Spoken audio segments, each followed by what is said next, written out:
Sometimes old games slip out of our memory, even the ones that shaped how we see gaming today. It's funny how you can forget a title for years, then one tiny detail pops up and suddenly you're right back in that moment, sitting in front of a chunky monitor or an old console with no idea how special that game really was. Today we're revisiting 15 of those lost gems. These are the games people rarely talk about anymore, yet they were built with so much heart, creativity, and bold ideas that still hit today. So sit back, take a breath, and let's go through some of the coolest forgotten masterpieces that deserve a few minutes of your time again. Jade Empire is one of those games that feels like it came from a team that wanted to experiment and really cared about the world they were building. The mix of martial arts, old-school fantasy, and that warm BioWare storytelling gave it a charm you don't see often anymore. What I still remember is how the choices never felt forced. They blended into the story in a way that made you feel like you were shaping a legend instead of following a checklist. The combat was simple but satisfying. The characters had personality, and the atmosphere carried this calm, mystical vibe that stuck with you long after the credits rolled. It's the kind of game you forget about for a while, then remember it and think, yeah, that one was special.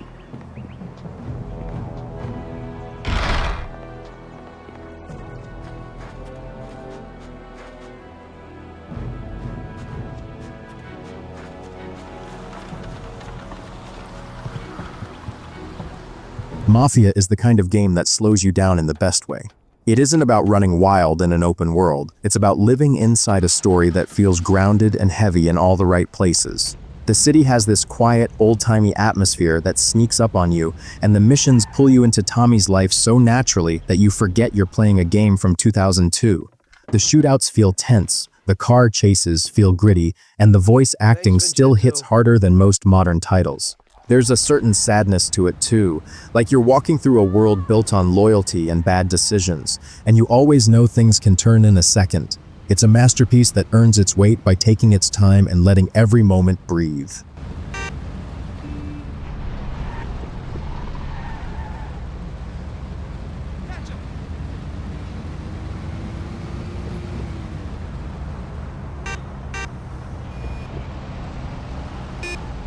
FEAR is one of those games that doesn't just try to scare you, it gets under your skin in a quiet, unsettling way. The slow footsteps, the flickering lights, the way the world suddenly goes silent right before something strange happens. It all builds this tension that sticks with you even after you stop playing. The wild part is how it mixes that horror with some of the cleanest, most satisfying gunfights of its time. Enemies actually feel smart, the slow-mo hits at the perfect moment, and every encounter feels like a small showdown. There's a cold, lonely vibe running through the whole game, almost like the world is watching you from the corners. It's creepy, it's sharp, and it's easily one of those forgotten gems that deserves way more love today.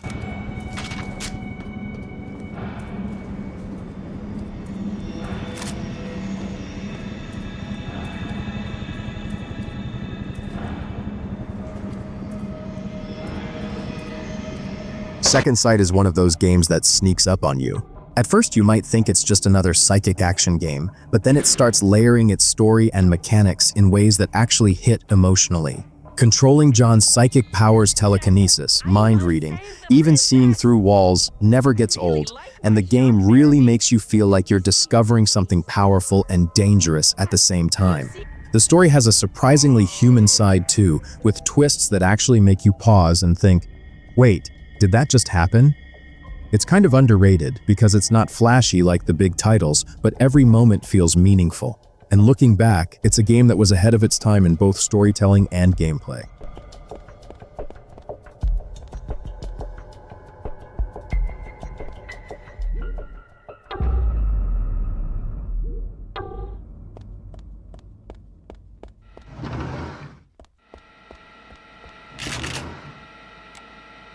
Brothers in Arms is one of those tactical shooters that really makes you feel like you're part of a squad, not just a lone soldier running and gunning. The way it handles teamwork is surprisingly grounded. You can give simple orders to your squad, and watching them carry it out perfectly is oddly satisfying. The missions, especially during the Normandy invasion, hit hard with this sense of realism and tension that most shooters of that era didn't bother with. The story isn't over-the-top dramatic, but it's quietly powerful, and the moments of calm between firefights make the chaos hit even harder. Honestly, it's the kind of game where you come out feeling like you've actually been through something intense, and it's criminal that more people haven't played it. More crowds over there! Baker, we gotta get around him!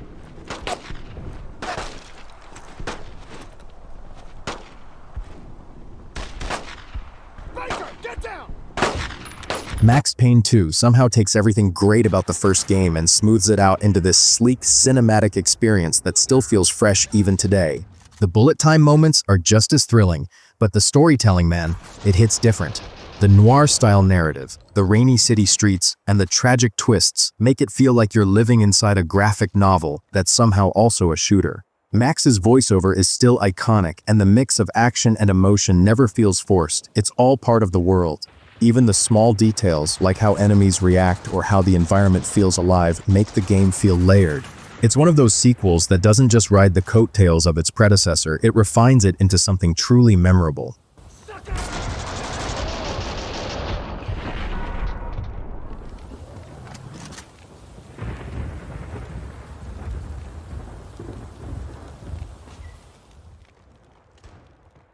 Not so long ago, the V-tags had bloomed everywhere in the city.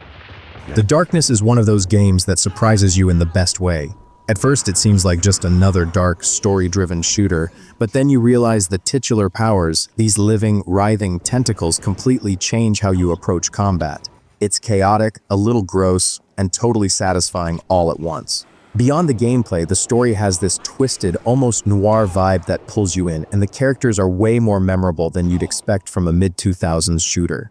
There's a strange mix of humor, horror, and action that works surprisingly well, and even years later, it's one of those games you can revisit and still go, wow, that was different.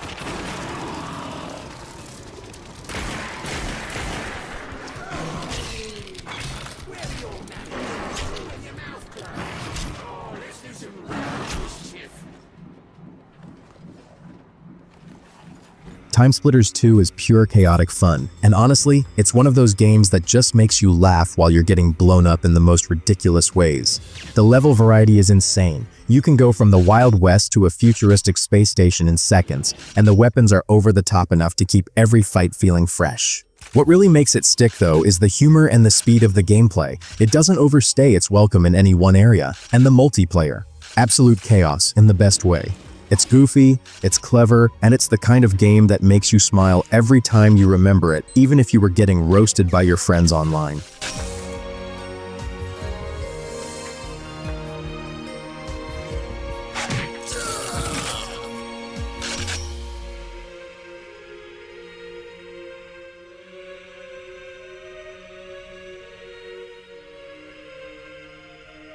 Manhunt is one of those games that leaves a mark because it's unapologetically dark and tense, in a way most games didn't dare to be back then. The stealth mechanics are simple but brutal, and every encounter keeps you on edge, wondering if the next corner will be your last. There's this gritty, underground vibe that makes the city feel alive but also terrifying, like it's hunting you back. The story is grim, sure, but it's wrapped in this raw, intense atmosphere that pulls you in. It's not for everyone, but if you remember it, you remember it. There's just something about its mix of tension and strategy that sticks with you long after you've put the controller down.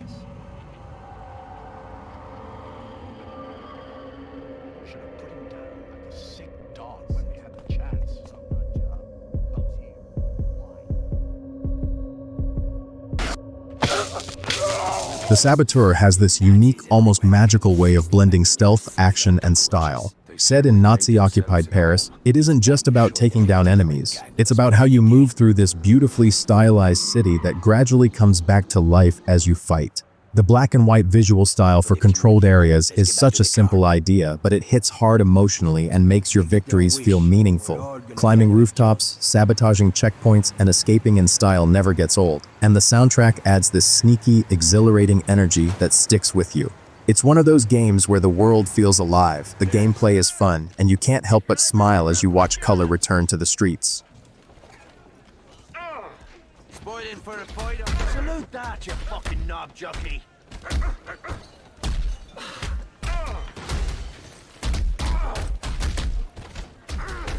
Die haben mich erwischt. Lost Planet is one of those games that feels massive in every sense. Environments, enemies, and action all dialed up to 11. Battling gigantic Akrit across frozen wastelands gives you this epic, almost cinematic feeling, like you're in a sci-fi action movie where you're the hero. The mech sections are surprisingly satisfying, and the game throws enough variety at you to keep things exciting without ever feeling repetitive. Even now, the combination of intense firefights, environmental hazards, and that just barely surviving vibe makes it stand out from so many shooters of its time. It's chaotic, thrilling, and definitely one of those overlooked gems that deserves a second look.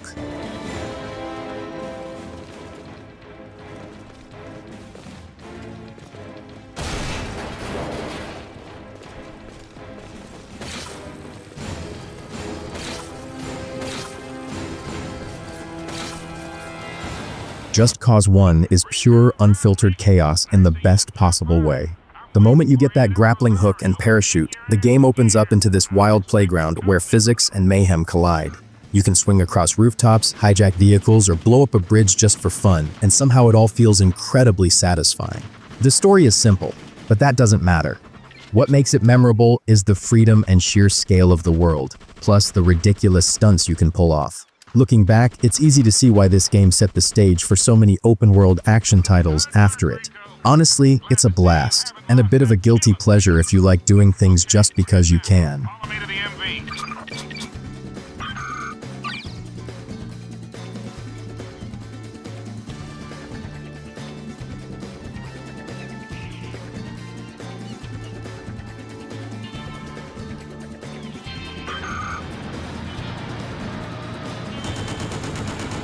Red Faction is one of those early 2000s shooters that felt like it was trying something truly different, and it actually pulled it off.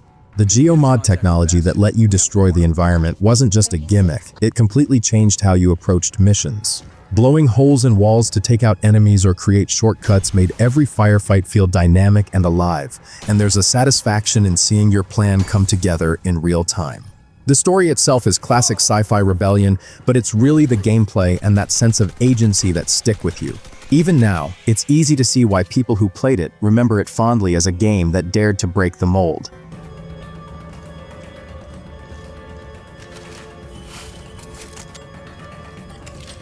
Multiple alien pods detected. Damn it! Gotta take those out!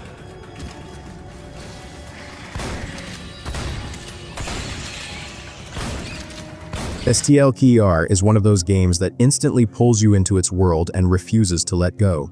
The zone feels alive in a way few games manage, desolate, dangerous, and full of tiny stories hiding in every corner. Every step outside feels tense because you never know what anomaly or mutant might be waiting, and scavenging for supplies adds this layer of survival that keeps you on edge.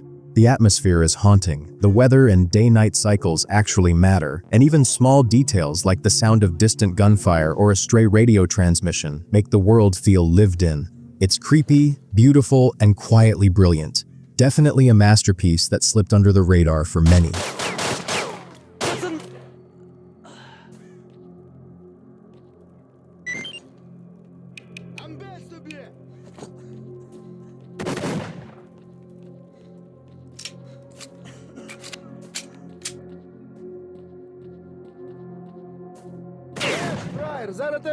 Dead Space is one of those games that nails tension from the very first moment. The ship feels claustrophobic. Every shadow seems like it's hiding something, and the necromorphs, well, they're exactly as terrifying as you remember. The way it blends survival horror with a sci-fi setting is just so well done. The tools, the sound design, the zero-gravity moments, they all make you feel like you're really fighting to survive. And yet, beyond the scares, there's this cleverness to the combat and level design that keeps you hooked. It's brutal, intense, and kind of unforgettable once you experience it. Honestly, even years later, it's still one of those games that makes your heart pound in the best way.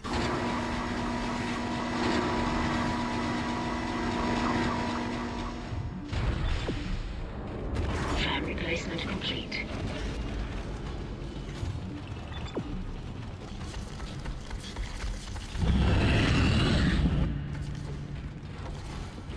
And there you have it. 15 old games that somehow slipped through the cracks, but were absolute masterpieces in their own right.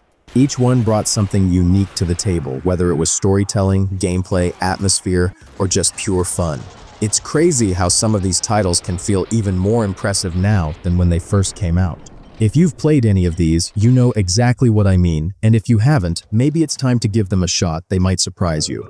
Thanks for hanging out, and if you enjoyed this trip down memory lane, don't forget to like, comment your favorite forgotten gem, and subscribe for more gaming deep dives.